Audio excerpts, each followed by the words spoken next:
माझ्याकडे आई वडील येतात आणि ते म्हणतात, अहो आम्ही दोघेही इंजिनिअरिंग वाले, हाच कॉमर्सला जायचं म्हणतो. म्हणलो बिघडला बिचारा, रस्त्यातनं तू चाललाय आणि काहीतरी भन्नाट एक प्रॉब्लेम येऊ नये पण आला प्रॉब्लेम, तर तू पहिलं कोणाला फोन करशील? पहिला आई बाबांना.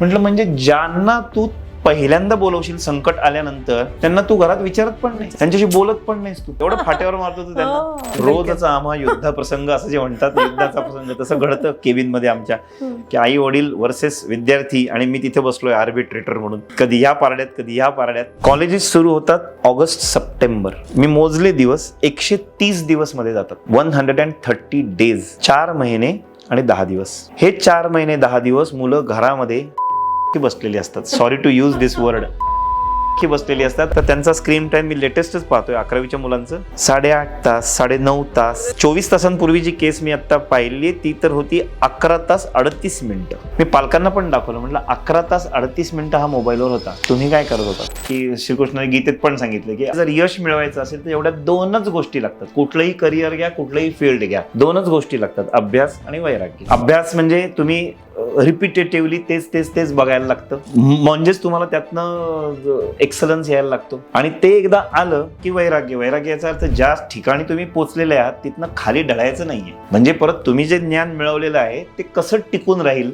हे बघायचं आहे. तुम्ही अभ्यास असा करा की फरक नाही पडला पाहिजे की तुम्ही समुद्रावर बसून पेपर लिहिताय का हिमालयावर बसून पेपर लिहिताय.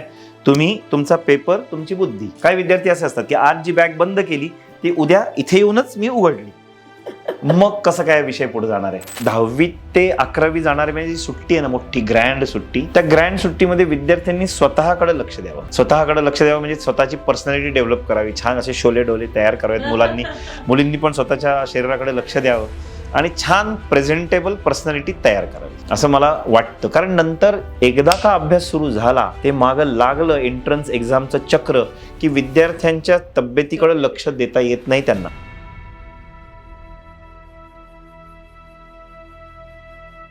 तर आजच्या उघडच्या पॉडकास्टमध्ये मी अवंती दामले तुमचं स्वागत करते. आपल्या सगळ्यांना माहिती आहे की 10वी-12वीच्या परीक्षा आता संपत आल्या. 10वी-12वी नंतर करायचं काय, हा एक मोठा यक्ष असा प्रश्न आपल्यासमोर उभा असतो. आणि आज आपल्याला जे गेस्ट लाभलेले आहेत ते ह्याच विषयावर आपल्याशी गप्पा मारणार आहेत. नमस्कार सर. आज आपल्याला जे गेस्ट लाभलेले आहेत त्यांचं नाव आहे कौस्तुभ पात्रे आणि त्यांची जी अकॅडमी आहे जिचं नाव आहे ॲम्बिशन्स कॉमर्स इन्स्टिट्यूट. सो नमस्कार सर, थँक्यू सो मच वेळ दिल्याबद्दल. सर, मला जर तुमच्या या अकॅडमी विषयी ऐकायला नक्की आवडेल. मी 1992 पासून शिकवत आहे. जेव्हा मी कॉलेजमध्ये होतो तेव्हापासून शिकवत आहे आणि मी एका पुण्यातल्या प्रतिष्ठित क्लासमध्ये शिकवत होतो. मिलिंद पुरंदरे हे माझे गुरु आणि त्यांच्याकडे शिकवत होतो. आणि शिकवता मी कंपनी सेक्रेटरी पण करत होतो. ते मी गणपुले सरांकडे करत होतो. गणपुले सरांनी एक दिवस, त्यांना कळलं की मी शिकवतो, त्यांनी एक दिवस एक जागा मला दाखवली आणि सांगितलं उद्यापासून इथून क्लास घ्यायला सुरुवात करायची. म्हटलं हो पण मला काही अनुभव नाही, काही नाही, सुरुवात करायची. आणि 2001 पासून ते मी सुरुवात केली. त्याचं नाव ॲम्बिशन्स कॉमर्स इन्स्टिट्यूट. 2011 मध्ये ती आम्ही प्रायव्हेट लिमिटेड केली. आणि जेव्हा मी शिकवायला सुरुवात केली 92 मध्ये, तेव्हा 4 विद्यार्थी माझ्याकडे होते. आता आहेत देवाच्या कृपेने भरपूर आहेत. Yes, very nice. सर, आता मला महत्वाचा प्रश्न विचारायचा आहे की बऱ्याच वेळा 10वीचा निकाल लागण्यापूर्वीच मुलांच्या मनामध्ये असे विचार चालू असतात की सायन्स घ्यावं किंवा कॉमर्स, आर्ट्स. ह्याचं कसं ठरवायचं, ह्याचा मुलांच्या दृष्टीने योग्य असा कल कसा निवडता येईल आपल्याला? मी हा प्रॉब्लेम मुलांचा जरूर समजू शकतो, कारण माझ्या बाबतीत तोच किस्सा घडला होता, मॅटर घडला होता. 10वीची प्रिलिम्सची परीक्षा शाळेमधली झाली आणि सपाटून आपटलो होतो मी, पाणीपत झालो होतं. आणि त्यावेळी आई वडिलांनी समोर बसवलं होतं आणि विचारलं होतं करना क्या चाहते हो, म्हणजे काय करायचंय पुढे, असे मार्क घेऊन काय करणार आहेस? म्हटलं मला माहित नाही काय करणार आहे, म्हणजे काय असतं हेच मला माहित नाही. मग आई वडिलांनी दोघांनी समोर बसून माझं वैचारिक घेतलं आणि त्या वैचारिक मध्ये त्यांनी सायन्स काय असतं त्याचं पुढं काय होतं, कॉमर्स काय असतं त्याचं पुढं काय होतं, सायन्स आर्ट्स काय असतं त्याचं पुढं काय होतं, हे तिन्ही विशद करून सांगितलं. आणि मग त्यातनं मला कॉमर्स आवडलं. ते आवडण्याचं कारण असं होतं की त्यांनी जे मला एक्सप्लेन केलं तेच भावलं मला, की आपण आजूबाजूला ज्या गोष्टी बघत असतो त्याच सगळ्या कॉमर्समध्ये असतात. म्हणजे बँक, इन्शुरन्स कंपनीज, त्यानंतर joint stock companies, shares, stock exchange, हे जे सगळं घराघरांमध्ये बोललं जातं, हे सगळा अभ्यास कॉमर्समध्ये आहे. तर मला ते पटकन कॅच झालं आणि मला त्याचा इंटरेस्ट वाटला स्वतःचा. सो आय चोज कॉमर्स त्यावेळेला. पण एक असतं ना की वर्गातले सगळेच जण माझ्या सायन्सला चालले होते आणि मी आणि माझ्या बरोबरचे 1-2 जण एवढेच आम्ही कॉमर्स चूज केलं होतं. त्यामुळे जरा लाज वाटायला लागली की बाकी सगळे सायन्स, आपण कॉमर्स. म्हणून मी SP कॉलेजमध्ये सायन्सला पण फॉर्म भरला होता आणि BMCC मध्ये कॉमर्सला पण भरला होता. पण BMCC ची लिस्ट लवकर लागली, ती कामं मे बी तसंच घडायचं होतं. सो कॉमर्स मध्ये सुरुवात केली अँड आय लव्हड इट, एन्जॉय केलं. सो मुलांचा हा जो द्विधा मनस्थिती असते ती मी समजू शकतो की हे होऊ शकतं की कॉमर्सला जाऊ, सायन्सला जाऊ का आर्ट्सला जाऊ. पण आजकाल आपण ज्या जगामध्ये जगतोय त्यात इन्फॉर्मेशनचं जग आहे. त्या विद्यार्थ्यांना ही इन्फॉर्मेशन मिळूच शकते की मला काय आवडतंय ते मी चूज करतो. त्यामुळे हे होऊ शकतं आणि त्यातनं वे आउट सुद्धा विद्यार्थ्यांना काढणं शक्य आहे. म्हणजे आजकाल काउन्सिलर्स पण खूप आहेत, आमच्यासारखे आहेत, टीचर्स जे सांगू शकतात. युट्यूब आहे, अशा अनेक ठिकाणून ते माहिती काढू शकतात. फक्त त्यांनी ते पडताळून घ्यायला पाहिजे, दुसरीकडनं व्हेरीफाय करून घ्यायला पाहिजे की जे मी ऐकलेलं आहे ते करेक्ट आहे ना. And then there problem should be solved. साधारण बघितलं गेलं तर मानसिकता अशी असते की 90% किंवा अभाव पडले तर सायन्सला जायचं, ट्रू. मग कमी पडले तर कॉमर्स, आणि त्याच्यापेक्षा कमी पडले तर मग आर्ट्स. कोणी ठरवलं, आय जस्ट डोंट अंडरस्टँड. कुठल्या दिवसाला ही सुरुवात झाली आहे, वाईट वाटतं मला हे ऐकून. कारण आर्ट्स, मी स्वतः MA आहे त्यामुळे आर्ट्स मी शिकलेलो आहे. त्यामुळे मला माहिती की आर्ट्स ही काही सोपी गोष्ट नाहीये. आर्ट्समध्ये सुद्धा काम करायला लागतं. त्यामुळे सगळ्यात कमी टक्के असलेल्या माणसाने आर्ट्सला जावं हे कोणी शोधलं मला माहित नाही. पण असं आहे, आता जरा जरा ते कमी व्हायला लागले. पण कॉमर्सला मी बघतोय की माझ्याकडे 98-99% वाले 100% पडलेली मुलगी सुद्धा माझ्या वर्गामध्ये अँबिशन्स मध्ये होती. त्यामुळे असे विद्यार्थी येत आहेत, बाय चॉईस ते कॉमर्स निवडतायत, मला खूप आनंद होतो. अदरवाईज मी बघतो की जे कॉमर्स जातात त्यातले 90% हे असेच ढकलले गेलेले असतात की कोणीतरी सांगितलं म्हणून, मित्र करतायत म्हणून, आईबाबांनी सांगितलं म्हणून असे ते आलेले असतात. पण जे 10% गिनेचुने असतात ना, ते स्वतःच्या चॉईसने येतात आणि ते हाय पर्सेंटेज वाले सुद्धा असतात. त्यामुळे असं आजकाल जरा कमी झालंय. पण तुम्ही म्हणता ते करेक्ट आहे की 90 पेक्षा जास्त पडले तर सायन्सच घ्यायला पाहिजे, रादर 85%. प्रेशर आहे ना, आई वडिलांचं, आई वडील, नातेवाईकांचं. अगदी अगदी. माझ्याकडे आई वडील येतात आणि ते म्हणतात, अहो आम्ही दोघेही इंजिनिअरिंग वाले, हाच कॉमर्सला जायचं म्हणलो बिघडला बिचारा. नाही असं नाही आम्ही म्हणतो, पण बनण्याचा रोख तोच असतो त्यांचा की अहो हा काहीतरी अभद्र बोलतोय. म्हणलं नाही, कॉमर्स साईड पण चांगली आहे. म्हणून आम्ही ओरिएंटेशन लेक्चर्स घेतो तेवढ्यासाठी की सांगायला की कॉमर्समध्ये तुम्ही पर्सेंटेजवर येऊ नका. तुम्हाला जर आवड असेल, इन्क्लिनेशन असेल तर जरूर या. म्हणजे आई वडिलांना हे घरामध्ये कळतं ना की आपला मुलगा बँकांबद्दल, स्टॉक एक्सचेंज बद्दल अशाच वेब सिरीज बघतो ज्याच्यामध्ये कॉमर्स इन्व्हॉल्ड आहे, लॉ आहे, मॅनेजमेंट आहे, किंवा तो घरातली कामं काही सांगितली की पटकन व्यवस्थित करू शकतो, तो आपला पॉइंट समोरच्याला बरोबर कम्युनिकेट करू शकतो. हे सगळे पॉइंट्स आहेत की ज्याच्यावर आई वडील आणि मुलांनी समजून घ्यावं की हा विद्यार्थी कॉमर्सचा आहे. एखादा विषय आवडला किंवा एखादा विषय जमला, ह्याच्यातला फरक कसा समजायचा? म्हणजे पूर्वी असं होतं की हा जमतोय पण आवड आहे की नाही माहिती नाही, किंवा आवडतोय पण जमतच नाही, असं पण होऊ शकतं. नाही, असे अनेक विद्यार्थी मी बघतो की वर्गात शिकवल्यानंतर त्यांना कळलेलं असतं, म्हणजे विषय आवडायला लागलेला आहे, पण परीक्षेत मार्क नाही पडत, जमत नाहीये. मला असंच होतं. असे मी अनेक विद्यार्थी पाहिलेले आहेत. पण मग त्याच्यावर एकच उपाय आहे की विद्यार्थ्याला टीचर, असं असतं ना की टीचर जे शिकवतो ते जर टीचरनी शिकवलेलं आपल्याला आवडलं तर विषय पण आवडायला लागतो, टीचरमुळे पण विषय आवडतो. सो हे होतं विद्यार्थ्यांच्या लाईफमध्ये. पण त्याच्यानंतर जे करायला लागतं, घरी जाऊन मी स्वतः ती नोटबुक उघडायला पाहिजे, अभ्यास बघायला पाहिजे, होमवर्क करायला पाहिजे. काही विद्यार्थी असे असतात की आज जी बॅग बंद केली ती उद्या इथे येऊनच मी उघडली, मग कसं काय विषय पुढे जाणार आहे. काही विद्यार्थी तर काही क्लासेस असे असतात की जे वीकेंड क्लासेस असतात, तर मग वीकेंड क्लासेसला परत तसंच होतं, शनिवार रविवारी ती बॅग रविवारी जी बंद केली ती डायरेक्ट पुढच्या शनिवारीच परत उघडली. मग तो विषय आवडेल पण जमणार नाही. सो प्रॅक्टिस पण तेवढीच इम्पॉर्टंट. करेक्ट आहे, अगदी खरं आहे. अगदी सिंपल सांगितलंय ना की श्रीकृष्णाने गीतेत पण सांगितलं की अभ्यास आणि वैराग्य एवढ्या दोनच गोष्टी लागतात. अभ्यास म्हणजे तुम्ही रिपिटेटिव्हली तेच बघायला लागतं, म्हणजेच तुम्हाला त्यातनं एक्सलन्स यायला लागतो. आणि ते एकदा आलं की वैराग्य याचा अर्थ ज्या ठिकाणी तुम्ही पोचलेले आहात तिथनं खाली ढळायचं नाहीये. म्हणजे परत तुम्ही जे ज्ञान मिळवलेलं आहे ते कसं टिकून राहील हे बघायचं आहे. तर त्यासाठी विद्यार्थ्यांनी अभ्यास आणि वैराग्य म्हणजे थोडंसं फोकस करून अभ्यास करणं गरजेचं आहे. अभ्यास वैराग्याभ्याम तन्निरोध असं म्हणतात पतंजलीमध्ये, की म्हणजे कुठल्याही गोष्टीमध्ये जर यश मिळवायचं असेल तर एवढ्या 2च गोष्टी लागतात. कुठलंही करिअर घ्या, कुठलंही फील्ड घ्या, 2च गोष्टी लागतात, अभ्यास आणि वैराग्य. सो वैराग्य याचा अर्थ भगवे वस्त्र घालून हिंडायचं असं नाहीये, पण अभ्यास म्हणजे रिपीटेडली तुम्ही ते बघा, रिव्हिजिट करा सध्याच्या भाषेमध्ये, आणि एकदा का तुम्हाला ते आत्मसात झालं की ते कसं रिटेन राहील, तुमच्याकडनं निघून नाही जाणार हे बघा. सो अभ्यास आणि वैराग्य, सो ह्या 2 गोष्टी त्यांनी जर पाळल्या ना, म्हणजे थोडक्यात अभ्यास करा. ते अभ्यास जर केलं तर होईल. परवा कुठला तरी एक विद्यार्थी आई-वडील घेऊन आले होते विद्यार्थ्याला, की ह्यांनी पुढं त्याला IP मॅट करायचंय तर तो करू शकेल की नाही. तर ते आई-वडील म्हणले की हा मला सारखा म्हणत असतो की तुमच्या वेळची जनरेशन आणि आमची जनरेशन खूप वेगळी आहे. म्हटलं अरे जनरेशन कुठलीही असू दे, ह्या ज्या काही गोष्टी आहेत ना त्या बदलल्या नाहीत आणि बदलणारच नाही. नॉन निगोशिएबल, की तुम्ही एखादी गोष्ट शिकली की त्याच्यावर अभ्यास करायलाच लागतो, स्वतःचा स्वाध्याय ज्याला म्हणतो आपण, आणि ते तावून सुलाखून तयार होतं आणि ते परीक्षेमध्ये ऑटोमॅटिकली रिप्रोड्यूस होतं. मी विद्यार्थ्यांना सांगतो की तुम्ही अभ्यास असा करा की फरक नाही पडला पाहिजे की तुम्ही समुद्रावर बसून पेपर लिहिताय का हिमालयावर बसून पेपर लिहिताय.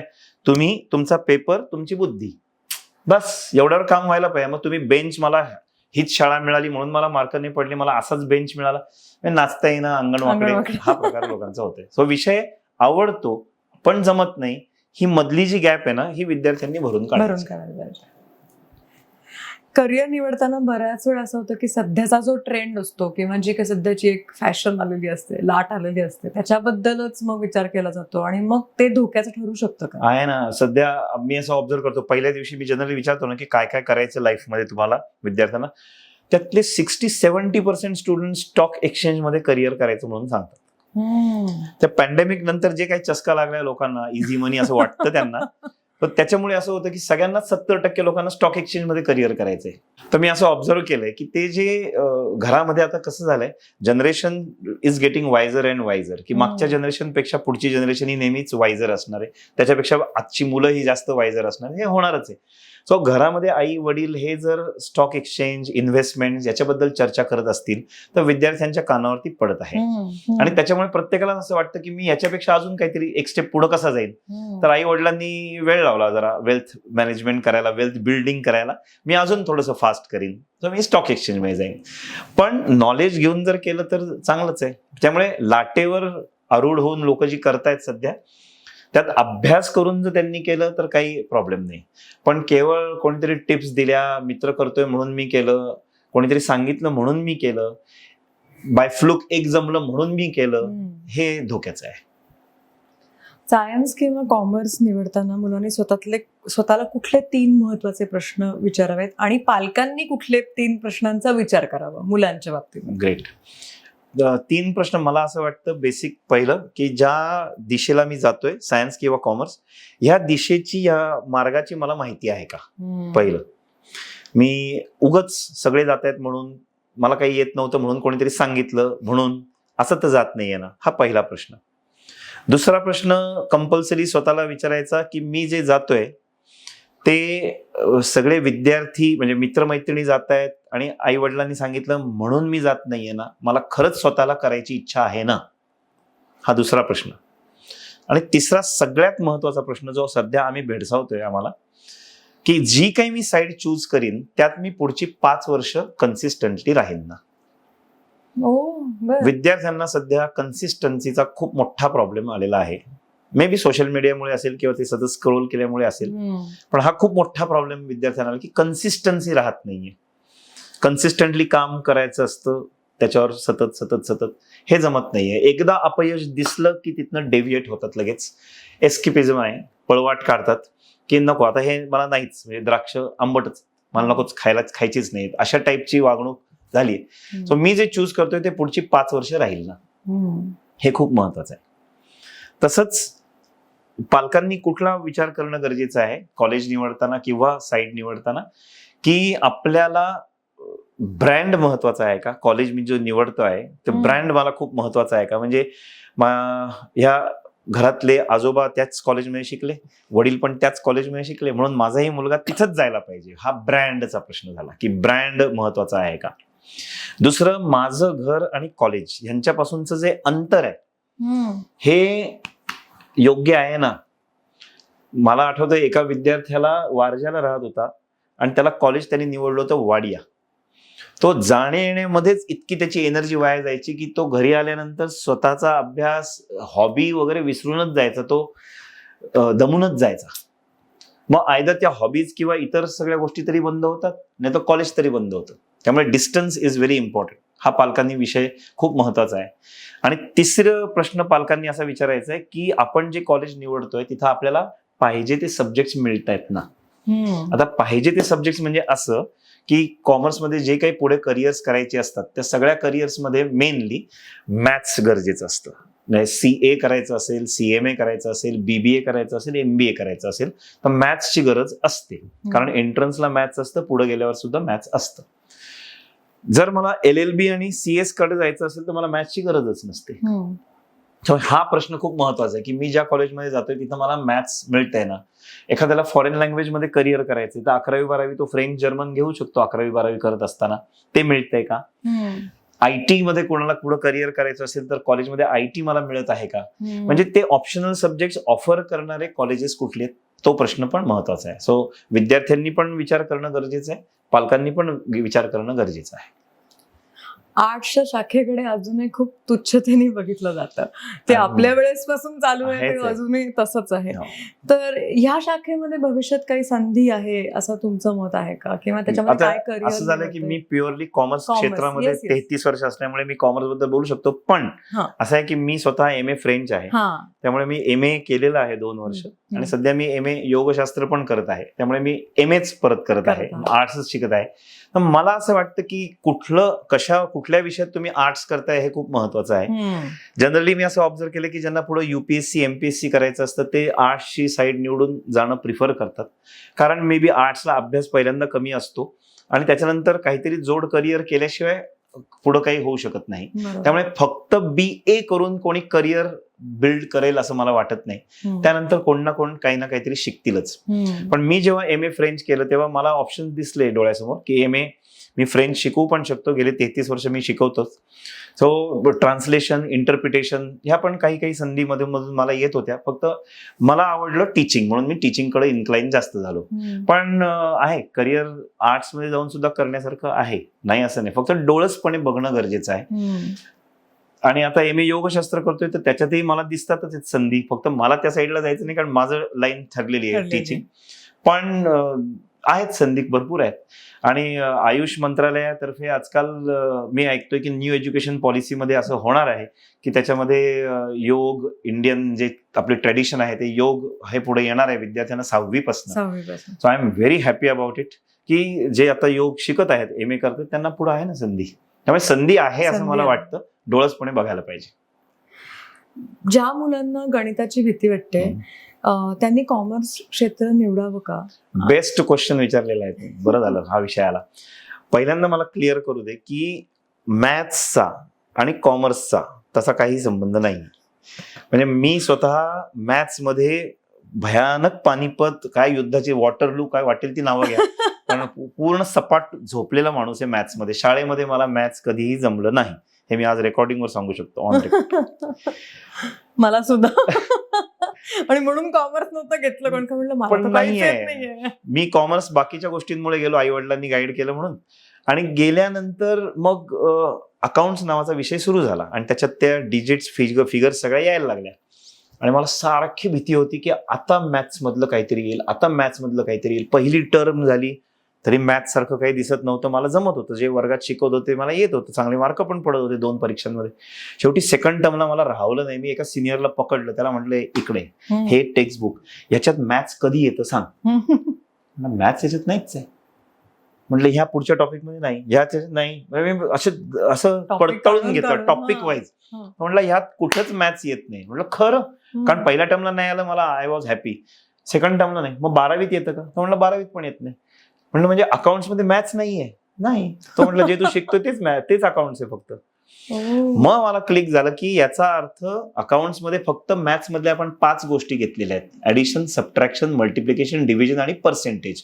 बस ते तर आपल्याला येतंय. हा, म्हणून मी त्याला मॅथ्स म्हणत नाही, मी त्याला कॉमन सेन्स म्हणतो. तो कॉमन सेन्स आहे. सो ज्यांचं मॅथ्स वीक आहे त्यांनी असा अजिबात विचार करू नका कॉमर्स मला जमेल की नाही. कॉमर्समध्ये मॅथ्स म्हणजे अकाउंट्समध्ये मॅथ्स नसतं, त्यासाठी एक वेगळा विषयच ठेवलेला आहे मॅथ्स. आणि ज्यांना मॅथ्स जमतं, देवाची कृपा आहे त्यांच्यावर, त्यांनी मॅथ्स घ्यावं, पुढं तशी लाईन्स पण चूज कराव्यात. पण ज्यांना मॅथ्स नाही जमत त्यांनी CS आणि LLB म्हणजे लॉ या 2 गोष्टींकडे लक्ष द्यायला हरकत नाही, कारण या 2 विषयांमध्ये मॅथ्स येत नाही. करिअर निवडताना पगार महत्वाचा की कामाचा आनंद? आता हा कॉमर्सच्या आदर्श उत्तर द्यायचं झालं म्हणजे कामातला आनंद खूप महत्वाचा आहे असं वगैरे आहे खरंच. कारण मी स्वतःचा अनुभव सांगू शकतो की मी टीचिंग हॉबी म्हणून सुरुवात केली होती. माझ्या डोक्यात वेगळेच प्लॅन्स होते. मी मॅथ्स नसल्यामुळे मी CS करत होतो, फ्रेंच शिकत होतो आणि LLB पुढचा करणार होतो. सो हे करत असताना माझा प्लॅन ठरलेला होता की फ्रेंच शिकतो त्यामुळे मी बाहेर जाऊन बाहेरच्या देश, कारण त्यावेळेचं ते बूमच तसं होतं. त्यावेळी नाही का MCM करून लोक अमेरिकेला वगैरे जायची, तसं माझे सगळे अनेक मित्र गेले होते. म्हणून मलाही असं वाटलं की आपण फ्रेंच शिकू. आणि मग तशा 2 ऑपॉर्च्युनिटी आल्या सुद्धा मला, एक बेल्जियमची आली होती आणि एक फ्रान्सची पण आली होती. पण मी टीचिंग लाईन मध्ये असल्यामुळे ती एक कमिटमेंटची लाईन आहे की माझ्यासमोर जे विद्यार्थी आहेत त्यांचं भविष्य, म्हणजे मी त्यांना कमिटमेंट दिली या वर्षाची, त्यामुळे मी मध्येच सोडून की माझं झालं आता तुम्ही बसा बोमलत असं नाही करू शकत मी. त्यामुळे I had to complete the year. ते वर्ष कम्प्लीट करून मग वर्ष कम्प्लीट होईपर्यंत ती अपॉर्च्युनिटी राहिली नाही. सो हे होऊ शकतं, पण माझ्याकडं ऑप्शन्स वेगळेच होते. म्हणजे मला वेगळंच काहीतरी करायचं होतं. आणि मी हॉबी म्हणून फक्त सॅटर्डे संडे टीचिंग करत होतो. पण कधी ते चक्र फिरलं आणि मी 5 दिवस टीचिंग आणि 2 दिवस माझ्या प्रोफेशनचं शिकत होतो, हे कधी वळलं कळलंच नाही. आणि देवाची इच्छा होती की नाही तू टीचिंगच कर. सो माझ्या पॅशन मधनच माझा प्रोफेशन तयार झाला. सो मी विद्यार्थ्यांना हेच सांगतोय की कॉमर्समध्ये येण्याचा सगळ्यात बेस्ट सेलिंग पॉईंट काय आहे, USP युनिक सेलिंग पॉईंट, की तुम्ही वर्क आणि लाईफ याचा बॅलन्स ठेवू शकता. तुम्ही अभ्यास करता करता बाकीच्या गोष्टी पण हँडल करू शकता, तुमचे हॉबीज, एक्स्ट्रा करिक्युलर ऍक्टिव्हिटीज सगळं करू शकता. आणि त्या एक्स्ट्रा करिक्युलर ऍक्टिव्हिटीज करता करता जर तुम्हाला तुमचं पॅशन मधनच प्रोफेशन सापडलं तर नथिंग लाईक इट. म्हणजे तुम्हाला कधीच असं वाटणार नाही की अरे मी काय काम करतोय, कष्ट करतोय, कधीच वाटत नाही. तुम्हाला असं वाटतं की मी गंमत प्लेच करतोय, I am playing, I am enjoying. कधी कधी मला टीचिंगसाठी आता रविवारी, तर काल सुद्धा दिवसभर मी राहू शकतो तिथं, काहीच प्रॉब्लेम नाही, कामं करू शकतो, कारण I enjoy that place. So passion मधनच प्रोफेशन तयार झाला तर उत्तम. त्यामुळे कामातला आनंद हा सगळ्यात महत्वाचा. आणि नो डाऊट पैसे जर पुढे लाईफ चालवायचं असेल तर पैसे तर लागतातच. आणि कॉमर्सची माणसं आहेत म्हणल्यानंतर कॉस्ट आणि बेनिफिट रेशो हा तर कळलाच पाहिजे की मी किती कॉस्ट इन्व्हॉल्व्ह करतोय आणि त्यातनं किती बेनिफिट्स मला यायला पाहिजेत. त्यामुळे पैसाही महत्वाचा आहे, पण मला असं वाटतं पहिल्यांदा कामाचा आनंद महत्वाचा आहे आणि मग पैसे येतात. माझं असंच आहे की मी शिकवायला लागल्यानंतर 1 महिन्यानंतर माझे सर मिलिंद पुरंदरे म्हणजे बेंच पाशी आले आणि असं टकटक नंतर भेट. म्हटलं ओके सर. नंतर जाऊन भेटलो, काय पगार नको का? म्हटलं हा पगार पण मिळणार आहे का? म्हणलं म्हणजे तुला काय वाटलं मी काय फुकटात काम करून घेणार आहे का तुझ्याकडनं? म्हणजे मला असं वाटलं होतं की टीचिंग करायला मिळते हीच मजा आहे, हीच अपॉर्च्युनिटी ग्रेट आहे, मग त्यातनं पैसेही मिळणार आहेत. मग छान, मग डोक्यात फिट बसलं की तुम्ही तुमचं काम नीट करा, पैसे येणार. बऱ्याच वेळा हल्लीचा एक ट्रेंड बघता ऍप्टिट्यूड टेस्ट बद्दल खूप बोललं जातं. तर ऍप्टिट्यूड टेस्ट बद्दल नक्की काय मत आहे आणि त्याचा काय फायदा होऊ शकतो, किंवा कशा पद्धतीने आपण ते आपल्याला करिअर निवडताना आपण त्याचा उपयोग करून घेऊ शकतो? येस, नक्कीच चांगलं आहे. म्हणजे आजकालचे पालक आणि विद्यार्थी सगळे असे आहेत की आम्हाला इन्फॉर्म्ड डिसिजन घ्यायला आवडतं, कारण पालक पण आता सुशिक्षित पालक, जाणकार पालक असे एक वर्ग यायला लागलाय आता सगळा. तर हे नक्कीच चांगलं आहे ऍप्टिट्यूड टेस्ट. आणि ऍप्टिट्यूड करणारे जे एक्सपर्ट्स असतात ते त्यांच्या लाईनमध्ये चांगले सुशिक्षित असतात, त्यामुळे त्याचा नक्कीच उपयोग विद्यार्थ्यांना होतोच, नो डाऊट. फक्त माझ्यासमोर एक केस अशी आली होती वियर्ड, मला खूप आश्चर्य वाटलं होतं त्या केसमध्ये, की त्यांनी मला दाखवला होता रिपोर्ट की विद्यार्थ्यांमध्ये असे स्किल्स आहेत की त्यांनी आयदर सायन्सला जावं किंवा कॉमर्सला जावं. आणि आपल्याकडे फॉर्म जो भरायचा असतो तो आयदर तुम्ही कॉमर्सचा भरू शकता किंवा सायन्सचा भरू शकता, म्हणजे दोन्ही नाही होऊ शकत. त्यामुळे ते पालक थोडे बुचकळ्यात पडले होते की ऍप्टिट्यूड टेस्ट करून सुद्धा आम्हाला टोक येत नाही की नक्की काय करावं, आम्ही दिशा मिळत नाहीये. सो असं एका केसमध्ये मी वाचलं होतं. पण otherwise aptitude test are good. माझ्या मुलींच्या पण मी केलेल्या आहेत जेव्हा जेव्हा वेळ आली त्यावेळेला, आणि त्याचा फायदा होतो नक्कीच. म्हणजे माझ्या मुलीची वेन शी वॉज लॉस्ट की मला कळत नाही बाबा काय करावं, म्हणजे ती कॉमर्सला गेली मी तिला एकदा विचारलं तुला कुठले सब्जेक्ट आवडतात ग, तर ती म्हणली मला ना बाबा इंग्लिश आवडतं, मला मॅथ्स आवडतं आणि मला सेकंड लँग्वेज कुठली तरी होती ते आवडतं. म्हटलं मग कॉमर्सचे सब्जेक्ट कुठे नाही ते आवडतात ना थोडे थोडे. म्हटलं का मग तू कॉमर्सची नाहीच आहेस, कशाला आली इथे. म्हणजे माझं असं झालं होतं की मग रॉंग डिसिजन झालं माझ्या घरात. Then we went to aptitude test counsellor आणि त्यांनी छान दिशा दाखवली. तिचं ऍप्टिट्यूड केली त्यांनी आणि IT बेस AI बेस ती होती आणि त्याच्यावरनं केल्यावर छान शी वॉज हॅपी आणि ती आता BBA करते, शी इज एन्जॉय.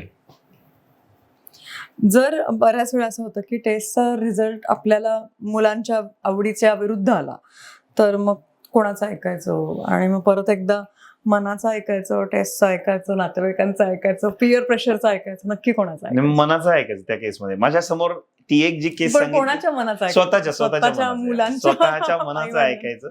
आणि शेवटी कसं आहे, मी अशी पण एक केस पाहिली होती की एक विद्यार्थिनीला आई वडिलांनी सांगितलं की तू CWA कर म्हणून ती CWA करत होती, आता CMA म्हणतात त्याला.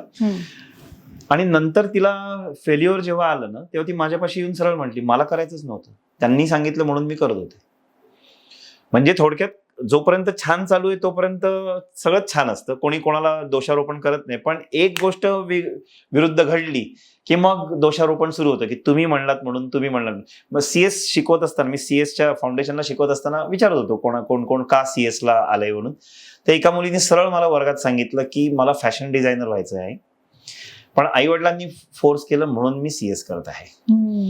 म्हटलं, मग तिला म्हटलं नंतर भेट नंतर तिला म्हटलं की बाई सगळ्यांसमोर बोलू शकत नाही आपण असं. म्हटलं तुझ्या आई वडिलांची बोलू का मी? नाही म्हणे गॉन केस आहे, काही उपयोग नाही. अशा लेवलला जाऊन ती बोलली. आणि ते वय म्हणजे डेंजर असतं ना 12वी नंतरचं, 18-19 वर्षाचं वय म्हणजे डेंजर वय असतं. नाही म्हणे गॉन केस आहे, काही उपयोग नाही सांगून. तर मी म्हटलं ठीक आहे, मग तुझं काय म्हणणं आहे? नाही मी करीन ना, जोपर्यंत मला करावं असं वाटतं किंवा जमते तोपर्यंत मी करीन, पुढे मी डिसिजन घेईन. तर अशा गोष्टी घडतात ना, म्हणून स्वतःच्या मनाचं करावं. की जर खूपच डिलेमा यायला लागला तर विद्यार्थ्याला जे वाटते ते करावं. ऍप्टिट्यूड टेस्ट कुठल्या वयात करावी, म्हणजे किंवा कुठल्या इयत्तेत करावी की ह्या स्टँडर्ड मध्ये नंतर करून घ्या? आपल्याकडे सध्या 10वी नंतर दिशा बदलते पूर्ण. सो माझं सजेशन आहे की 10वीच्या आधी, 10वीच्या सुमारास करावी असं मला वाटतं. तर त्याचा फायदा होईल. मार्केटमध्ये अनेक अशा टेस्ट उपलब्ध आहेत की आणि त्या खूप जरा कॉस्टली पण आहेत, तर तुमचं त्याच्याबद्दल काय मत आहे? आणि गंमत सांगतो आता, तुम्ही म्हणाल हे फारच ट्राईंग टेस्टिंग करतात, पण क्लास असल्यामुळे जे काउन्सिलर्स मला येऊन भेटतात की आम्ही या पद्धतीने काउन्सिलिंग करतो, तुम्ही तुमच्या विद्यार्थ्यांसाठी सजेस्ट करू शकता, तर मी नेहमी ना माझ्या मुलींवर त्याचा प्रयोग करायचो. फॉर्च्युनेटली ते त्याच वयात असायच्या, त्यामुळे मला त्याचा उपयोग झाला. की एक असं होतं की एक ऍप्टिट्यूड टेस्ट होती की ज्याच्यात प्रश्न विचारले जायचे आणि मुलींनी विचार जास्त न करता पटापट उत्तर द्यायची त्या प्रश्नांची, आणि मग त्याच्यावरनं ठरवायचं की त्यांचं इन्क्लिनेशन कुठे आहे. दुसरं ते ठशांचं होतं, तेही मी मुलींचं करून झालं. आणि तिसरं हे AI बेस जे आता सांगितलं ते. प्रत्येक टेस्ट झाल्यानंतर मी आणि बायको जेव्हा काउन्सिलर म्हणायचे की आज आपण ती डिक्लेअर करूया, डिस्कस करूयात जे काही झाली टेस्ट, तर मी आणि बायको त्याच्या आधी म्हणायचो की मला असं वाटतं हिचं हे येईल. आपण आई वडील बघत असतो मुलांना, ऑब्झर्व करत असतो लहानपणापासून, पाळण्यात असल्यापासून, पोटात असल्यापासून काय नेचर आहे यांचं, आणि त्यामुळे आपण ते नक्की, आणि दरवेळी असंच घडलं की आम्ही जे आधी विचार केलेला असायचा तेच काउन्सिलर सांगायचे, कारण आपल्याला माहित असतं, फक्त आपल्याला त्याच्यावर शिक्का पाहिजे असतो. म्हणून ऍप्टिट्यूड टेस्ट करतो आपण, की आम्हाला वाटतच होतं पण करून घ्यावं एकदा. त्यामुळे तिन्ही टेस्ट ज्या केल्या ना, त्या तिन्ही केसेसमध्ये आमच्या मुलींचं जे आम्हाला वाटत होतं आणि त्यांना वाटत होतं ते जुळलं. सो त्यामुळे मी असं काही कोणाला कमी जास्त नाही करू शकत. सगळ्याच आहेत, प्रत्येकाने आपापल्या कपॅसिटीनुसार त्या कराव्यात. असं वाटतं का की 3 इडियट्स नंतर क्रांती झाली आणि सगळे पालक खूप अवेअर झाले? अगदी. आणि बरं झालं ती क्रांती झाली. कारण आधी आम्ही सांगतच होतो की तुम्ही तुमच्या मनाचं ऐका, तुम्ही तुमच्या मनाचं आहे, पण जेव्हा तो म्हणला ना की तुझ्या मनाचं ऐक आणि मग कामयाबी झक मार के पीछे आहे, तेव्हा ते चेंज झालं सगळ्यांचं. ओके. मुलांना जर असं वाटतं की काहीतरी आपण वेगळं करिअर करावं आणि आमची ही स्वप्न आहेत, त्यावेळेस बऱ्याच वेळा असं पालकांचं पण असतं की त्यांच्या मनातल्या काहीतरी सुप्त इच्छा असतात, तर तसं काही ऑब्झर्व झालं का की पालकांनी त्यांच्याच इच्छा मुलांवर टाकल्या आणि मग आता काहीतरी करिअर करा आणि मुलांच्या इच्छा वेगळ्याच आहेत, तर अशा वेळेस कसं डील करावं? एक केस पालक आणि स्टुडंटची माझ्याकडे अशी आली होती की विद्यार्थ्याला गेमिंग मध्ये करिअर करायचं होतं आणि आई वडील म्हणत होते, बाबा तू त्या नादाला लागू नको, आपल्या घरामध्ये प्रोफेशनचं आहे तर तू प्रोफेशनल एक्झाम कर आणि त्याप्रमाणे, आणि त्याच्यात कपॅसिटी होती ती. सो त्या केसमध्ये मला विद्यार्थ्याला समजावून सांगायला लागलं की तुला गेमिंगचं कोण आदर्श आहे म्हणून तुला वाटते की असं करावं. कारण गेमिंग हे क्षेत्र अजून तरी एवढं इव्हॉल्व्ह नाही झालेलं की त्याची कॉलेजेस निघालीत, त्याची इन्स्टिट्यूट्स निघाले आहेत, क्लासेस निघालेत की आम्ही तुम्हाला शुअर शॉट गेमिंग मध्ये करिअर करून देतो. त्यामुळे ते अजून शिजण्याच्या अवस्थेत आहे. त्यामुळे तू इमिजिएटली त्याच्या मागे जाऊ नकोस, हे करून बघ. आणि I am happy to tell की ही इज हॅपी नाव. त्यांनी त्यावेळी ऐकलं आणि तो सीएच्या लाईनला गेला. मी मार्केटिंग नव्हतं करत सीएचं, पण जी सिच्युएशन होती तसं घडलं होतं त्यावेळेला आणि ते असं झालं होतं. दुसरी एक केस अशी पण आली होती की आई वडिलांना वाटत होतं मुलांनी एमपीएससी युपीएससी करावं, कलेक्टर व्हावं छानपैकी, आणि विद्यार्थ्याला मात्र लॉ शिकायचं होतं. सो त्या क्षेत्रामध्ये सुद्धा मध्ये पडून दोघांनाही सांगायला लागतं की सध्या कुठल्या क्षेत्राचं काय, मग त्याचं इन्क्लिनेशन कुठे आहे ते बघा आणि त्याप्रमाणे करा. सो शक्यतो माझा ओढा असा असतो की विद्यार्थ्यांच्या मनात जे आहे ना ते करू द्यावं. पुढे अपयशाची जबाबदारी ते स्वतः घेतात. पण जर कोणीतरी मुद्दाम लादलं ना तर मग ते अपयशाची जबाबदारी घेत नाहीत.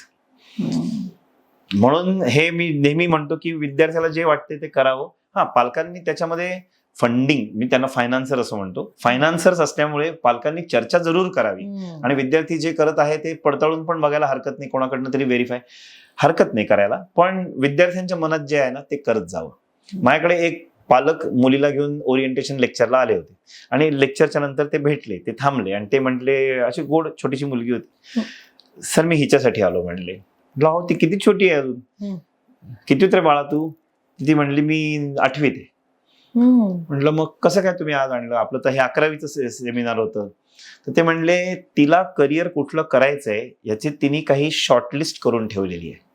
तिने काही 5-7 शॉर्टलिस्ट केलेली नावं आहेत प्रोफेशनची, आणि मी ऍज अ पालक तिला प्रत्येक प्रोफेशन मधल्या त्या सध्याच्या जे कोणी ऐकू येतात नावं त्यांच्याकडे घेऊन जात आहे. तिने डिसिजन घ्यावा. मला डोळ्यात पाणी चालते आहे. ही क्रांती आहे. असे पालक जर असतील की जे खरंच इतकं वेळ देत आहेत, दर रविवारी मी तिला अवेअर आहेत आणि दर वेळेला कोणाकडनं तरी कोणाच्याशी तिला भेट घालून देत आहेत, and then she will choose in future. असं घडलं तर फारच छान. म्हणजे वेळ देऊन व्यवस्थित होईल सगळं. असं तुमच्या बाबतीत कधी झालंय का की मुलांची इच्छा आणि पालकांची इच्छा ह्याच्यामुळे मोठा वाद निर्माण झाला आणि मग तुम्ही मध्यस्थी केली, मग तुम्ही ते कसं हँडल केलं? रोजचा आम्हा युद्ध प्रसंग असं जे म्हणतात, युद्धाचा प्रसंग तसं घडतं केबिन मध्ये आमच्या, की आई वडील वर्सेस विद्यार्थी आणि मी तिथे बसलोय आर्बिट्रेटर म्हणून. कधी ह्या पारड्यात असं होत असतं. पण जसं मी आता सांगितलं की जर दोघांनी सांगितलं की आम्हाला हे करायचं, तर माझ्या इतक्या वर्षांच्या अनुभवाचा मी उपयोग करून त्यांना सांगत असतो की ह्यात काय काय तुम्ही परत घरात चर्चा करा, परत आपण भेटू, घाई काहीही नाहीये, अजिबात घाई करू नका डिसिजन घ्यायची. कारण तो डिसिजन मगाशी जे मी म्हणलं ना की 5 वर्ष कन्सिस्टंटली राहिलं पाहिजे, त्यासाठी आपल्याला डिसिजन घ्यायचा आहे. आणि नुसतं 5 वर्ष नाही, एकदा का तुम्ही करिअर केलं की मी लाईफमध्ये जनरली रिटायर होईपर्यंत मी तेच करिअर करत असतो. मध्ये करिअरच्या आपण चेंजेस शिफ्ट करत नाही जनरली. सो त्यासाठी ते जे निवडाल ते छान निवडा.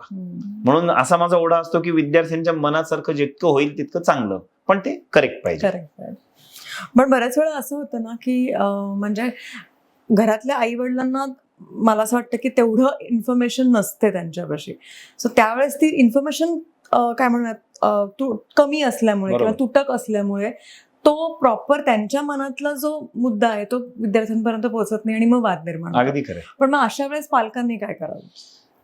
आता एक केस अशी घडली होती की आजोबा लॉयर, पुण्यातले खूप मोठे, त्यांचा मुलगा हा पण लॉयरच झाला. त्यांची मुलगी माझ्याकडं, तिला पहिल्यांदा डिझायनिंग आवडलं म्हणून तिने डिझायनिंगच्या एंट्रन्सच्या एक्झाम्स देण्याचे क्लासेस लावले. वन फाईन डे आई वडील मुलगी सगळे परत भेटली मला आणि म्हणले की तिला आता वाटते की नाही हे करिअर योग्य नाही, तिला CS करावं, कंपनी सेक्रेटरी करावं. मग ते करायला तिने सुरुवात केली आणि आता ती मला येऊन भेटली आणि ती म्हणली की सर मला त्याच्यातही रस नाही वाटत आहे. हे घडतं, हे घडू शकतं, पण म्हणजे त्यांनी सुरुवात कुठनं केली की आपल्या घरामध्ये DNA मध्ये वकिली आहे तर तू वकिली कर.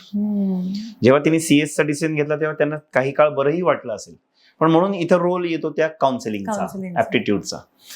सो त्यामुळे हे गरजेचं आहे की तुम्ही कुठल्या तरी काउन्सिलरला भेटा जेव्हा असे वाद निर्माण होतील की आम्हाला एक वाटतंय आणि तिला एक वाटतंय. सो खरं यातलं काय आहे हे आम्हाला कळू दे.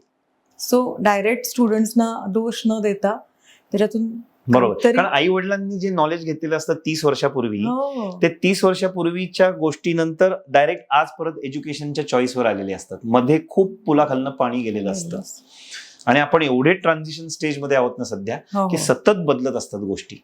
सो त्या केसमध्ये कोणाला तरी पकडावं, कोणाच्याकडनं तरी काउन्सिलिंग करावं. बऱ्याच वेळा असं होतं की करिअरच्या स्पर्धेमध्ये दडपणाखालीच मुलं असतात, मग ते बोलत नाहीत किंवा सांगत नाहीत. तर अशा वेळेस पालकांनी कुठली भूमिका घ्यावी? म्हणजे असंही होतं की खूप फ्रेंडली राहतोय आणि मग ते काय मूल काही करतच नाहीये किंवा खूप स्ट्रिक्ट आहेत आणि मग त्याच्यामुळे ती काही करत नाही. तर अशा वेळेस करेक्ट, अगदी करेक्ट आहे.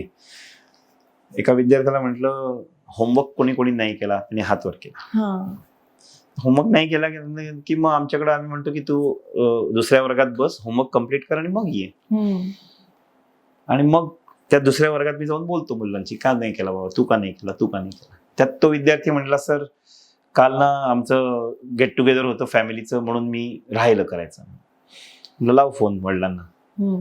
जे तो रडायला लागला, प्लीज तेवढं करू नका. म्हटलं काय झालं? तर म्हणे नाही, आई वडील मला खूप मारतील. म्हटलं अरे ह्या वयाला? हो. नका ना सांगू, मी करीन, मी तुमचं ऐकीन, पण मी हे घरापर्यंत नका नेऊ. म्हटलं ठीक आहे, तर अजून एक चान्स, पुढच्या वेळी हात प्लीज वर होणार नाही एवढं बघ. तुला माहिती आहे ना, म्हटलं मी काही ओरडत नाही, मी रागवत नाही, पण तुला जाणीव करून देणं हे माझं काम आहे. मी पनिशमेंट पण करत नाही, पण जे माझा रोल आहे तो मला करायलाच पाहिजे ऍज अ टीचर. सो तू पुढच्या वेळी हात वर करणार नाहीस एवढं बघ, होमवर्क करून ये. हे एक प्रकरण. दुसरं एक प्रकरण, घरी कळलं, आई वडील येऊन बसले, आई वडील म्हणले 100 वेळा आम्ही सांगून झालेलं आहे, ही पोरगी ऐकत नाही. कारण तिच्या डोक्यामध्ये आहे की तिला काय फॅशन टेक्नॉलॉजीमध्ये करिअर करायचं आहे, त्यामुळे कॉमर्सचा तिला उपयोग नाही असं तिला वाटतंय. केवळ एक स्टॉप गॅप अरेंजमेंट म्हणून ती आलेली आहे, ती काय आमचं ऐकत नाही. अशी 2 टोकं तुम्ही म्हणलात ते एक्झॅक्टली 2 टोकं मी बघत असतो. पण मग मी जे आता आजकाल बघतोय ना की विद्यार्थ्यांचा आणि पालकांचा संवाद खूप कमी झालाय. म्हणजे विद्यार्थ्यांच्या हातात मोबाईल आले पण कम्युनिकेशन खुंटलं. मग ते कम्युनिकेशन मित्रांशी होतंय, परक्या लोकांशी होतंय, पण घरातल्या लोकांची कम्युनिकेशन होत नाही, जे फायनान्स आहेत. म्हणजे कधीतरी मला असं विचारावं वाटतं विद्यार्थ्यांना की तुला जर सपोज आत्ता रस्त्यातनं तू चाललाय आणि काहीतरी भन्नाट एक प्रॉब्लेम येऊ नये पण आला प्रॉब्लेम, तर तू पहिलं कोणाला फोन करशील?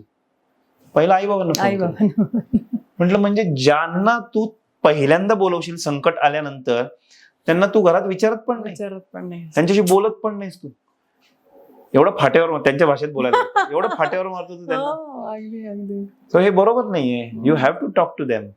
हे बघ, असंही मी वर्गात सांगतो की आई वडिलांना जर असं लक्षात आलं की पोरगं नालायक आहे आपलं, तर जी काही संपत्ती वगैरे आहे ना, ती एक सही करून कुठल्या तरी संस्थेला दान करून टाक. तुझ्या हातात एक दमडी पण येणार नाही. सो नीट वाग त्यांच्याशी, पैशासाठी नाही पण नीट वाग. त्यांना त्यांचा मुलगा असं छान करिअर केलेलं बघायला आवडेल. सो हे त्यांच्यातलं कम्युनिकेशन होणं खूप गरजेचं आहे. आणि पालकही खूप बिझी झालेत. म्हणजे मलाकडं अनेक पालक असे पण भेटायला येतात की ते सकाळी जे बाहेर पडतात ते एकदम खूप रात्री घरी येतात. आणि रात्री घरी आल्यानंतर पहिला प्रश्न, तू अभ्यास केलास का आज? तू होमवर्क केलास का? मग मुलं असं म्हणतात की घरी आल्यावर एवढेच पंचनामा करत बसतात. हे बाकी मी कसा आहे, माझ्या लाईफमध्ये काय चाललंय हे विचारतच नाही, ते अभ्यासाच विचारत बसतात. मग तिथं 2 वाक्य झाली की तिसऱ्या वाक्याला स्फोट होतो. मग हा त्याच्या खोलीत निघून जातो, बाबा त्याच्या खोलीत निघून जातो. मग होणार काय पुढे संवाद? हा प्रॉब्लेम मी मुलांकडनं आहे, कारण मुलं सगळं माझ्याशी बोलतात. मला इतका आनंद होतो, सगळं बोलतात. आई वडिलांना मी त्यांच्या वयाचा वाटतो सध्या, त्यामुळे ते माझ्याशी येऊन बोलतात. आणि मी वर्गात सांगतो माझं वय 16 ते 21 एवढंच आहे.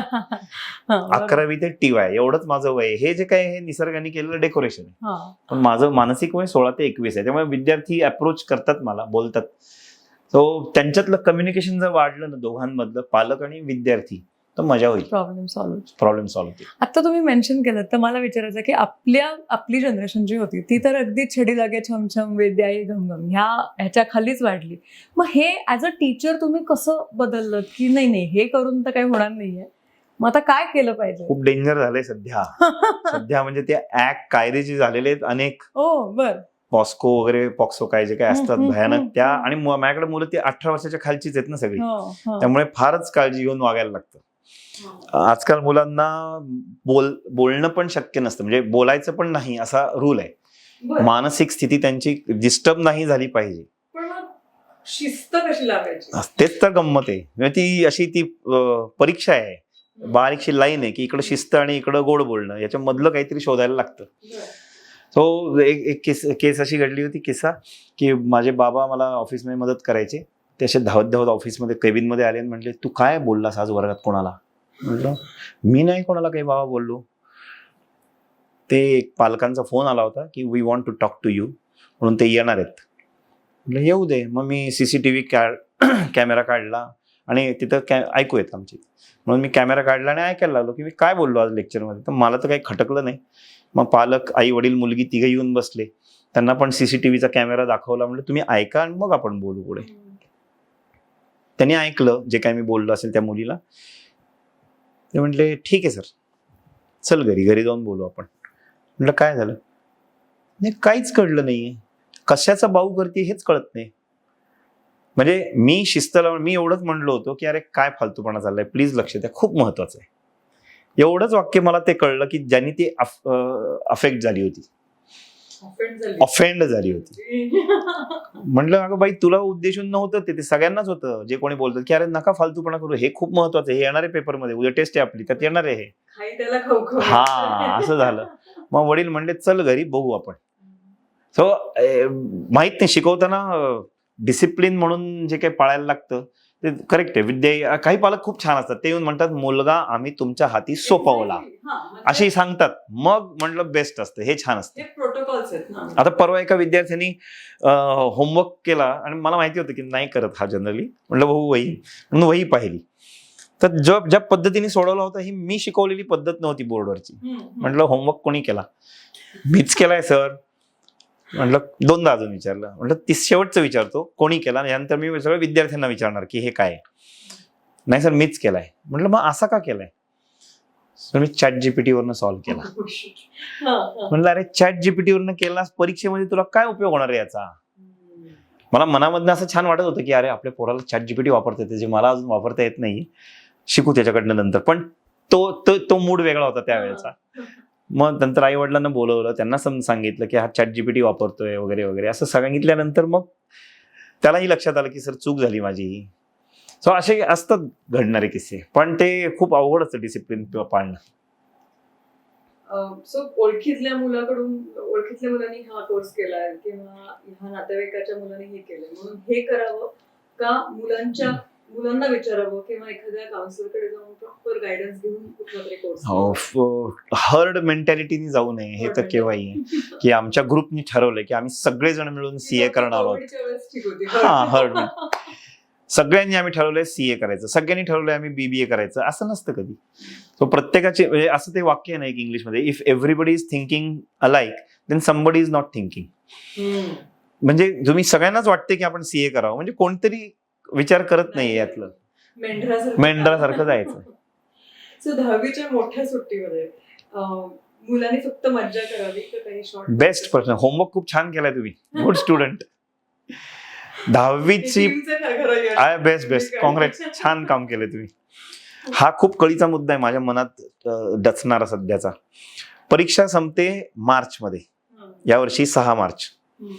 कॉलेजेस सुरू होतात ऑगस्ट सप्टेंबर. मी मोजले दिवस, 130 दिवस मध्ये जातात. 130 डेज, 4 महिने आणि 10 दिवस. हे 4 महिने 10 दिवस मुलं घरामध्ये लुख्यासारखी बसलेली असतात. Sorry to use this word, लुख्यासारखी बसलेली असतात. आणि तुम्ही जर त्यांचा स्क्रीन टाइम पाहिला तर त्यांचा स्क्रीन टाइम मी लेटेस्टच पाहतोय 11वीच्या मुलांचं 8.5 तास, 9.5 तास.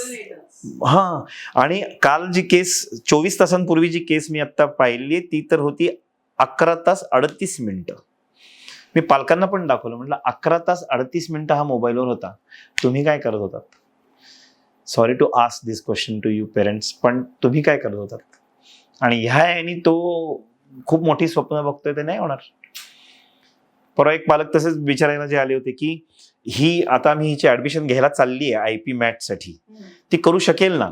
मग तिला म्हटलं बाळा तुला 10वीला किती पर्सेंट होते? तिने छान पर्सेंट सांगितले. म्हटलं कपॅसिटी तर आहे तिची ब्रेनची. म्हटलं आता स्क्रीन टाइम दाखव. माझ्याकडे मी नियम केलाय, मी मागितल्यानंतर मला स्क्रीन टाइम तुम्ही दाखवायला पाहिजे तर मी शिकवीन, नाही तर मी नाही शिकवणार. स्क्रीन टाइम मग तिने टाळत टाळत तो दिला माझ्याकडं.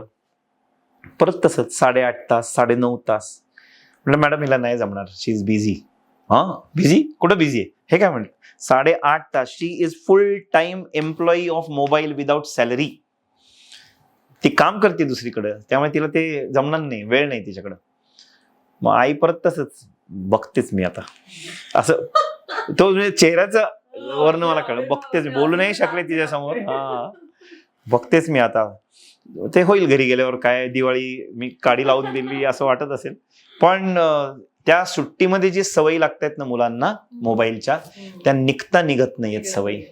त्यामुळे माझं असं म्हणणं आहे की ह्या सुट्टीमध्ये विद्यार्थ्यांनी ज्यांच्या घरामध्ये बिझनेसेस आहेत, प्रोफेशन्स आहेत आई वडिलांचे, त्यांनी तिथे ऑफिसमध्ये जाऊन बसा, बघा हे कसे काम करतात. घरात पैसा येतो तो काय असा झाडावरनं पडत नसतो. How do they talk, how do they deal, एम्प्लॉईजशी कसे बोलतात, कस्टमरशी कसे बोलतात, कशा प्रकारे डील करायला लागतं जगाशी, हे शिकणं गरजेचं. घरातला बिझनेस म्हणजे खूप मोठी युनिव्हर्सिटी असं मला वाटतं, आणि या युनिव्हर्सिटीमध्ये त्यांनी शिकावं. त्यासाठी त्यांनी सुट्टीमध्ये जरूर त्या ऑफिसमध्ये जाऊन बसावं. पार्ट टाइम बसा सुरुवातीला. पहिल्यांदा साधी कामं दिली, ती जी पडतील ती कामं करा, की ही फाईल लावून दे, हा कागद इथून तिथे ने, जा रे जाऊन जरा हे घेऊन ये, ते घेऊन ये, ही करायला पाहिजेत कामं सगळी. जेव्हा मी क्लास सुरू केला तेव्हा मी माझा वर्ग झाडलेला सुद्धा आहे. मी तिथपासनं विद्यार्थी यायच्या आधी झाडलेलं आहे, आणि विद्यार्थी यायच्या आधी कपडे बदलून टीचर सारखं उभं राहून शिकवलेलं पण आहे. सो हे सगळे रोल्स आपल्याला आले पाहिजेत. सो हे सुट्टीमध्ये त्यांनी, त्याला सध्या इंटर्नशिप असं गोड नाव आहे, इंटर्नशिप करायला पाहिजे. भले त्याचे सर्टिफिकेट्स नंतर घ्या, एक्सपिरियन्स लेटर, की मी हा विद्यार्थी माझ्याकडे इतके दिवस काम करत होता.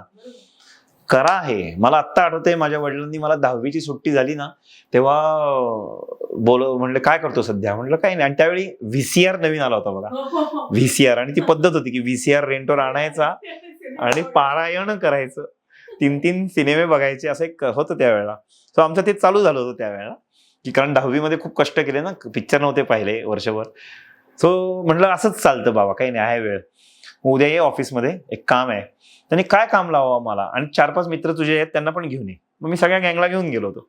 काय काम दिलं असेल? मी बाबा किर्लोस्कर मध्ये कामाला होते त्यावेळेला, आणि बाबांनी सांगितलं पुण्यामधले जे चौक आहेत ना सगळे, त्या चौकामध्ये बसायचं सकाळी 9 ते 1 आणि संध्याकाळी 4 ते 8, आणि तिथून जाणाऱ्या वाहनांचं कॅल्क्युलेशन करायचं, मोजायचं की ट्रक किती गेले, मोटारी किती गेल्या, स्कूटर किती गेल्या, सायकली किती गेल्या, रिक्षा किती गेल्या, हे काउंट करायचं.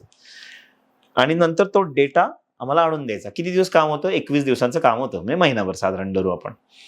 आणि महिनाभर नंतर मग त्या ऑफिसला रस्ते बनवण्याचं कॉन्ट्रॅक्ट मे बी आलं असेल त्यावेळेला, तर त्याच्यावर किती वजन पडतं आहे हे त्यांना शोधायचं होतं. त्यावेळी किती स्ट्रेंथचे रस्ते तयार करायचं. सॉरी, मी इंजिनिअरिंगचं बोलतोय, मला काही कळत नाही त्यातलं, पण असं बाबांनी मला समजून सांगितलं होतं त्यावेळेला. आणि ते करत असताना छान पैसे मिळाले. त्याच्यातनं माझी स्वतःची पहिली सायकल आली. म्हणजे किती 600 रुपयाला वगैरे असेल सायकल, पण 600 रुपये 1989ला मला मिळाले. I was so happy. स्वतःची सायकल, म्हणजे स्वतःच्या हिमतीने पहिली सायकल घेतली, याचा मला इतका आनंद होता त्यावेळेला. सो हे होऊ शकतं. नंतर कळायला लागलं की हे बरं झालं आपण बिझी होतो कुठेतरी, त्याचे पैसे पण मिळाले. म्हणजे परत तसंच काम केलं की पैसे मिळतात. करेक्ट आहे, आणि त्याचा फायदा होतो. करेक्ट आहे. मग 12वीच्या सुट्टीमध्ये त्यांनी असंच मला कुठेतरी पाठवलं, वाठार, फलटण, तिथून सर्वे करून ये. त्याचेही नंतर पैसे मिळाले. म्हणजे मला आनंद असा झाला की सुट्ट्या वाया नाही घालवल्या मी कधी, आणि ते घडत गेलं. म्हणजे मी काय ठरवलं नव्हतं. नक्कीच.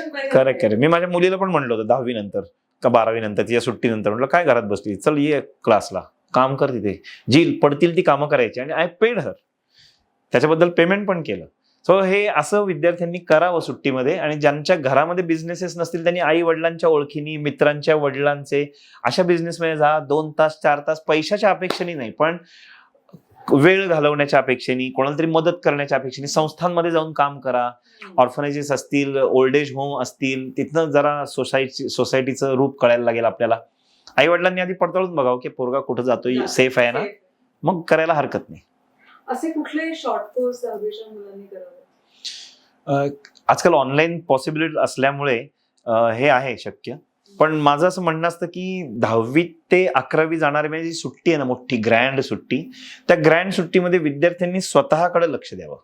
स्वतःकडे लक्ष द्यावं म्हणजे स्वतःची पर्सनॅलिटी डेव्हलप करावी, छान असे शोले डोले तयार करावेत मुलींनी पण स्वतःच्या शरीराकडे लक्ष द्यावं आणि छान प्रेझेंटेबल पर्सनॅलिटी तयार करावी असं मला वाटतं. कारण नंतर एकदा का अभ्यास सुरू झाला ते मागं लागलं एंट्रन्स एक्झामचं चक्र की विद्यार्थ्यांच्या तब्येतीकडे लक्ष देता येत नाही त्यांना. पण मग जर आधी त्यांनी तब्येत कमवून ठेवली असेल तर त्याचा उपयोग नक्की पुढे त्यांना होतो, याचा मला अनुभव आहे. त्यामुळे विद्यार्थ्यांनी सुट्टीमध्ये स्वतःवर काम करावं. Take it as a project. मी प्रोजेक्ट कौस्तुभ अत्रे घेतलेला आहे असं धरावं आणि मी या कौस्तुभ अत्रेला चेंज करून टाकीन कम्प्लिटली ओव्हर द सुट्टी, असं त्यांनी ठरवावं असं मला वाटतं. मग ते मगाशी सांगितलं असं कोणतरी काम करून असेल, चांगली पुस्तकं आहेत कॉमर्सच्या रिलेटेड, ती पुस्तकं वाचून असेल, मोठ्या मोठ्या लोकांची चरित्र आहेत ती वाचून, मोबाईलवर नाही वाचायची, पुस्तक वाचायचं असं करून असेल. मी स्वतः पूर्णपणे 100% मराठीतून शिकलेलो आहे. सेंट रमण म्हणतो आम्ही त्याला, रमणबाग माझी शाळा आहे. I love my school. So पूर्ण मराठी असल्यामुळे माझं इंग्लिशचं वाट लागली होती.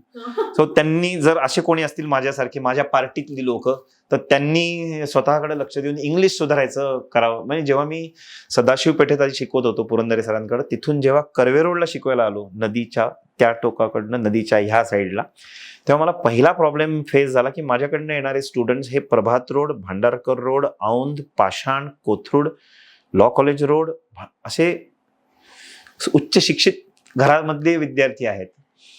मला मराठी बोलून नाही चालणार. आणि मी पुरंदरे क्लासमध्ये होतो तेव्हा माझ्याकडे येणारे विद्यार्थी हे शनिवार, नारायण, सदाशिव, भवानी, रास्ता अशा पेठेंमधनं येणारे होते. त्यामुळे मराठी चालत होतं.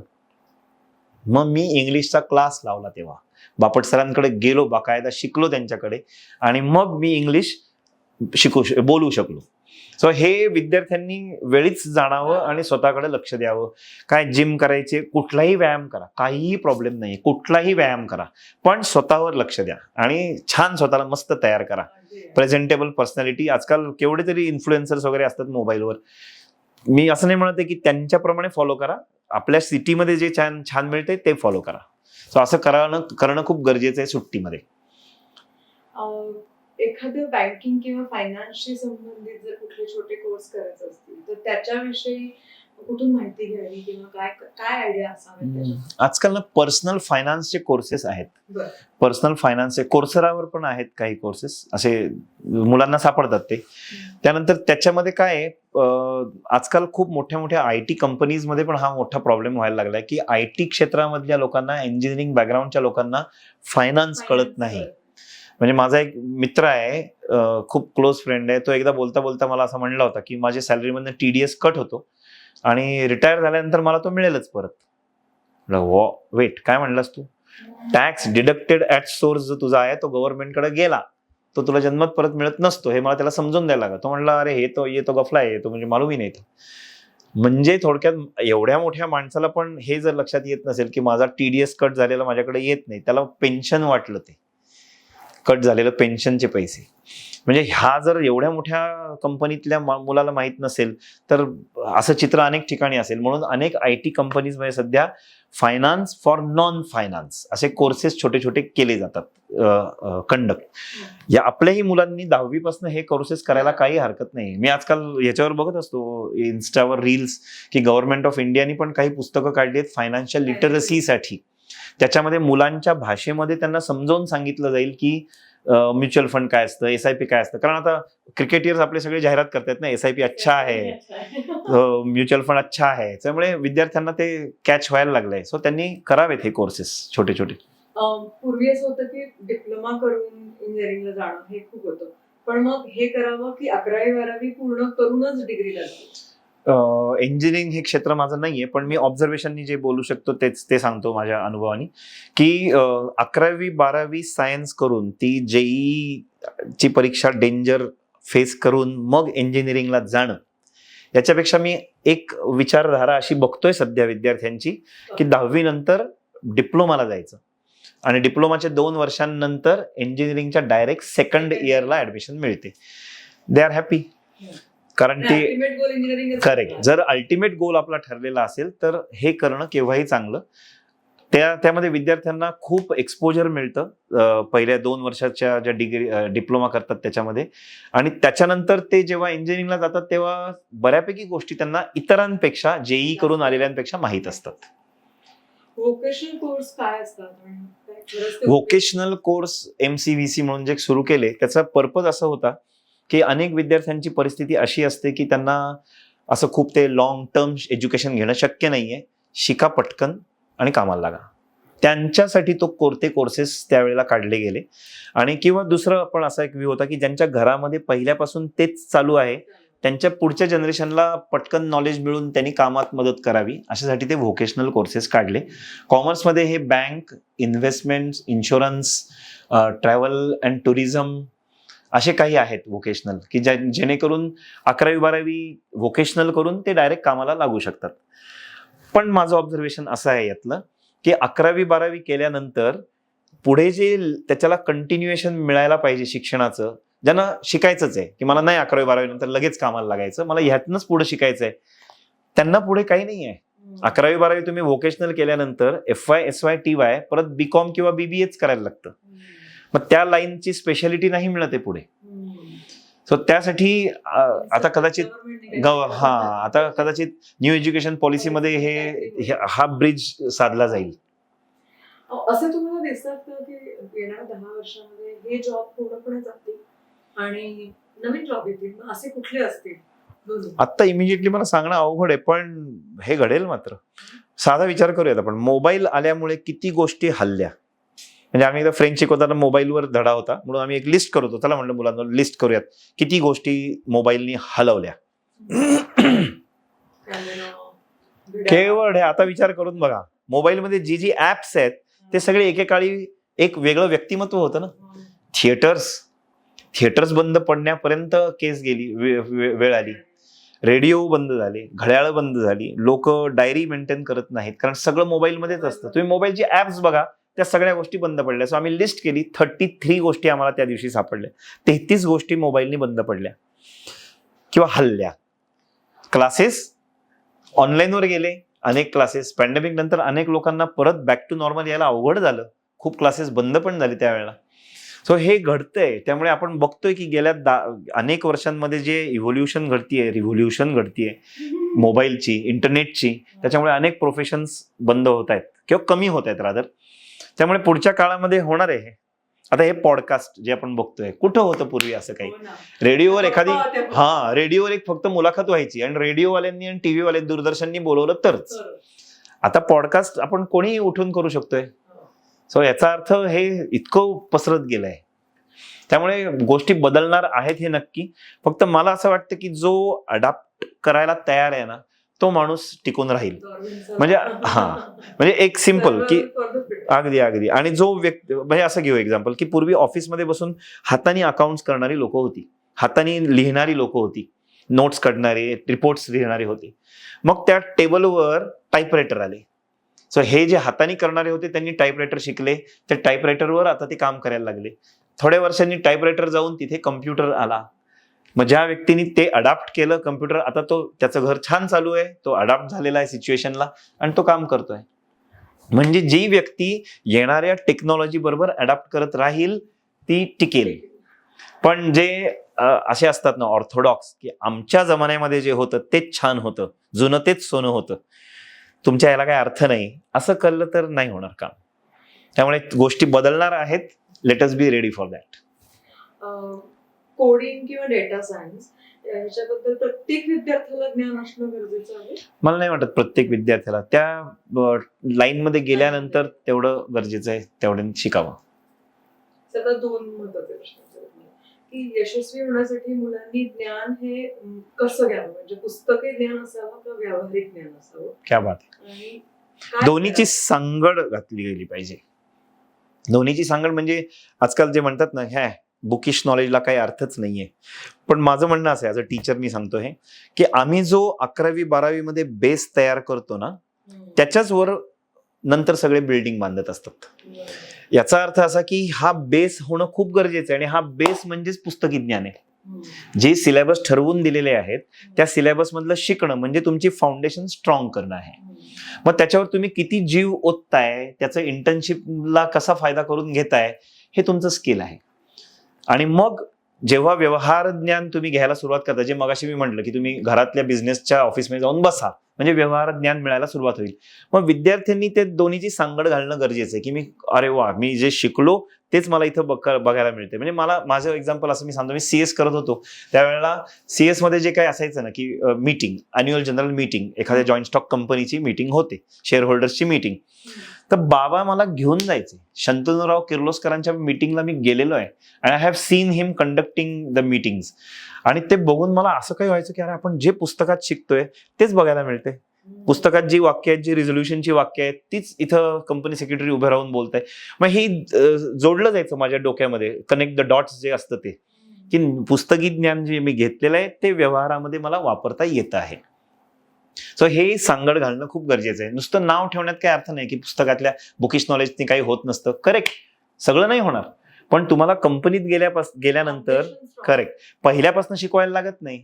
तुम्ही एक बेसिक एज्युकेशन घेतलं आणि त्याच्या पुढे ते शिकवलं. त्यामुळे ह्या दोन्हीची सांगड घालणं खूप गरजेचं आहे. आणि यशस्वी होण्यासाठी असं तुम्ही म्हणलात म्हणून मी आता सांगतो की मी विद्यार्थ्यांना नेहमी सांगतो की 3 गोष्टी खूप महत्वाच्या आहेत. एक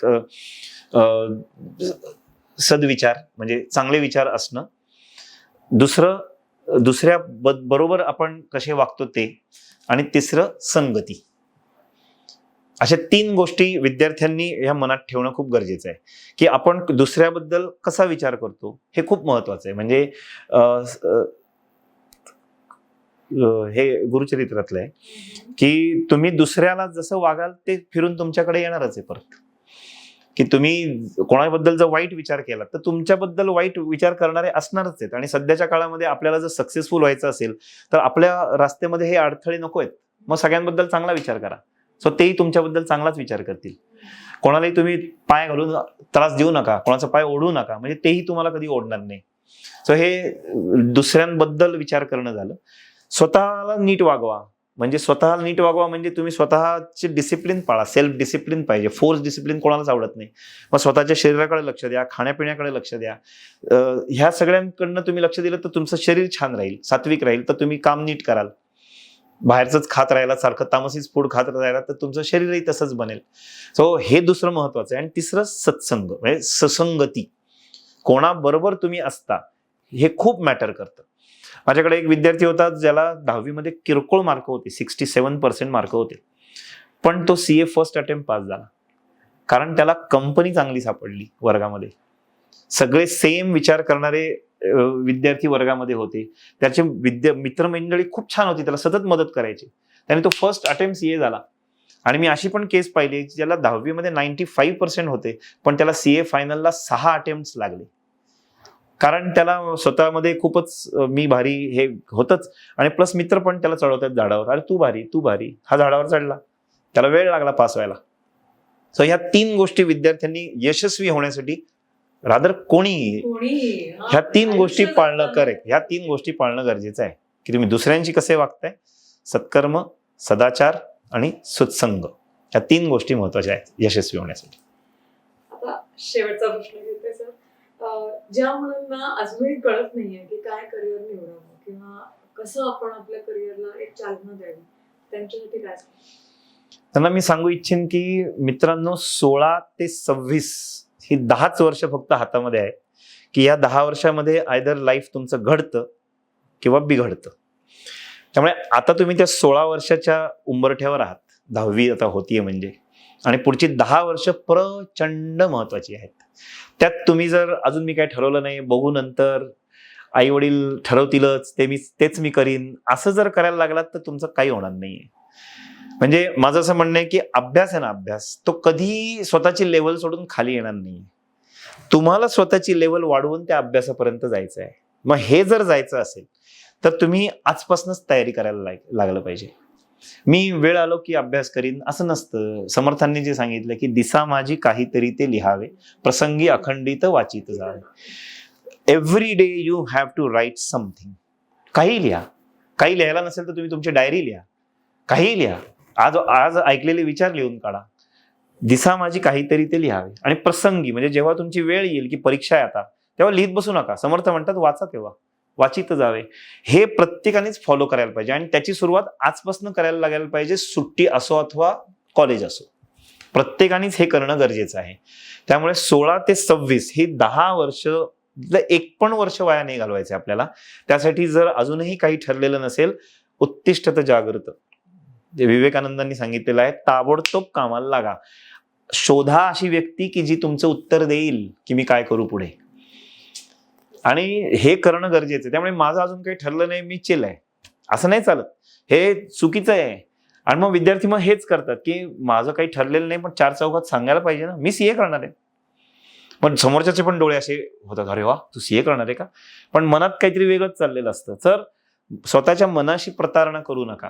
स्वतःच्या मनात जे असेल ते शोधण्यासाठी मग best go to counsellor.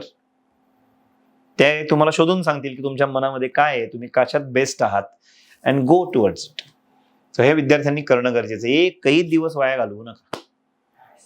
Thank you so much sir. Thank you. मला छान वाटलं. मलाही खूप छान वाटलं आणि मला खात्री आहे की आपल्या प्रेक्षकांना हा एपिसोड नक्की आवडेल आणि म्हणजे पॅरेंट्स पण बघतील पण मुलंही बघतील, कारण का एक वेगळा पर्स्पेक्टिव्ह आहे. True. प्रत्येक वेळेस स्टुडंट्सला हे करा किंवा हे करू नका हे न सांगता त्यांच्या शूज मध्ये जाऊन त्यांना काहीतरी सांगा. करेक्ट. अगदी अगदी. मी खूप आभारी आहे sir. थँक्यू. थँक्यू. थँक्यू. मला बोलवल्याबद्दल थँक्यू की हे मनातले विचार सांगता आले. आणि मला एस्पेशली 9वी 10वीच्या विद्यार्थ्यांना भेटायला खूप आवडतं. पण मी कसं जाणार, म्हणजे माझे क्लासेस 11वीच्या पुढचे आहेत, त्यामुळे मी त्यांच्या संपर्कात असतो. The best medium. हा, सो थँक्यू. तुम्हाला थँक्यू की या निमित्ताने जे कोणी पॉडकास्ट बघतील 9वी 10वीचे विद्यार्थी आणि त्यांचे पालक, सो त्यांच्यापर्यंत मी पोहोचू शकलो. हे थँक्यू. खूप आभारी आहे.